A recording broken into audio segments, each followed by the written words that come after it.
Lifespan development and mental disorders. Introduction. People assume that childhood and teenage stages are the most blissful period in life. However, psychological research indicates that these stages are more critical than fun because they determine the future of an individual's mental wellness. An average of 9 out of 10 adolescents with mental sicknesses develop the illness during childhood, which progresses into adulthood. Childhood and adolescence involve a lot of developmental changes both physically and mentally, which makes it difficult to notice the advancement of a complication. The most common mental sickness in children is anxiety disorders that develop through various growth disruptions such as slow thinking, inadequate social skills, and emotional traumas. This essay discusses the factors leading to anxiety conditions during childhood and adolescent developmental stages and gives possible solutions while suggesting possible prevention measures. Article summary. Brighter Future for Anxious Kids is written by Weir, an independent author specializing in psychological, health, and scientific publications. In this article, Weir discusses the psychological health of children suffering from nervousness. She argues that most children and adolescents with anxiety disorder do not receive an accurate diagnosis and treatment because this type of condition has a wide range of symptoms. She gives indications of this complication as having stomachaches, social phobia, overwhelming worries, and headaches. Due to a lack of proper diagnosis and treatment, these kids may have the symptoms into adulthood, resulting in depression or suicidal tendencies. Therefore, it is essential to address the issue earlier to avoid future complications. The article also addresses the various factors contributing to mental disorders, such as physiological and biological influences. Biologically, anxiety runs in the family genes, and girls are more likely to inherit the gene than boys. Furthermore, children who have social restrictions while growing up tend to develop psychological ailments. Weir mentions that physiological factors such as trauma or abuse during childhood contribute to the advance of the above condition. Apart from biological and environmental factors, parents are also responsible for developing anxiety disorders in their children. How parents communicate and interact with children and adolescents is significant in the progression of their psychological state. The author states that children start developing anxiety condition symptoms at an early age, between 10 to 11 years old. She, therefore, urges parents to support their children in their social activities to gain social awareness. Finally, Weir suggests approaches to preventing the above complication in children and adolescents.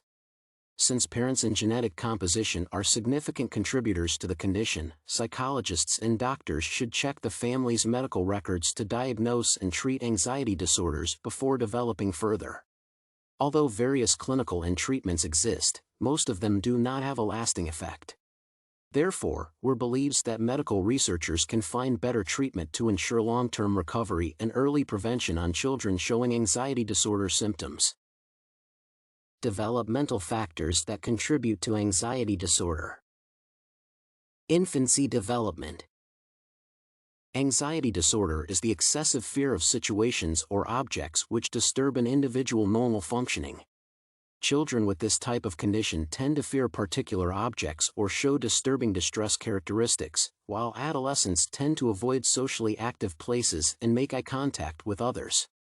Factors contributing to anxiety disorder include environmental and biological factors during growth. Each developmental stage requires specific care and stable environmental conditions for proper growth. Maternal and perinatal health care is essential for the proper development of children. During the infantry stage, children need enough nourishment, competent caregivers, parental attachment, adequate cognitive stimulation, and nurturing for good health. Children who are born below the average weight have a higher risk of developing mental disorders. Perinatal factors contributing to mental disorders include substance abuse, poverty, and mental illness, leading to poor fetal development. Parents with histories of mental illness are more likely to pass it to their children through genetic material. Doctors and psychologists should check parents' medical history to get accurate diagnoses and treatment of mental illnesses. Childhood development. Childhood experiences form the basic foundation of an individual's lifespan. Children develop cognitive and social skills between 5 and 12 years old. Healthy growth during childhood involves giving children adequate emotional and social support. Children are naturally active and learn to explore their surroundings in the early years, which requires social interactions with peers. According to Weir, early social interactions influence a child's well-being, and parents are more responsible for kids' cognitive and social development, which either prevents or develops anxiousness. For example, parents who negotiate more than reprimand children for mistakes expose them to social anxiety disorders when reprimanded later in life.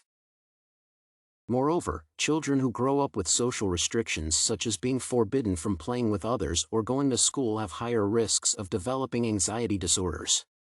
Children born with developmental problems are more vulnerable to developing mental ailments depending on their environmental and social surroundings.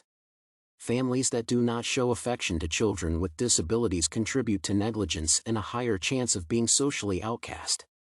Generally, positive parenting is essential for children to develop into confident and socially active individuals. Adolescent development. Typically, children who do not receive treatment earlier end up having anxiety disorders into the adolescent stage. Adolescents develop anxiousness due to social and emotional influences such as peer pressure and self-consciousness. During adolescence, individuals grow physically and emotionally and gain more cognitive knowledge, which may be overwhelming to some adolescents.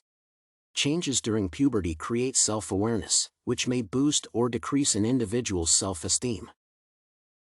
Some adolescents develop social anxiety due to environmental conditions such as poor living conditions, creating social awareness from peers.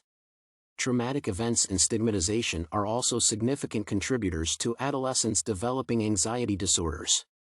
However, Weir insists on childhood development as the leading cause of psychological illnesses. Therefore, medical researchers and psychologists should find ways of treating and preventing childhood disorders before they develop into serious mental illnesses later in life. Conclusion. Anxiety disorder affects individuals at all developmental stages of a lifespan, but childhood is the most common stage at risk of anxiety. Apart from the genetic influence on mental illness, childhood experiences and proper parenting contribute to anxiety disorders. Children need a healthy childhood to develop into healthy adolescence. Medical researchers and psychologists should find the most efficient methods of diagnosing and treating mental complications in the early stages to prevent the progression of the condition into adulthood, which may be fatal. Parents are more responsible for their children's physical, emotional, and cognitive development. Therefore, positive parenting ensures a healthy child.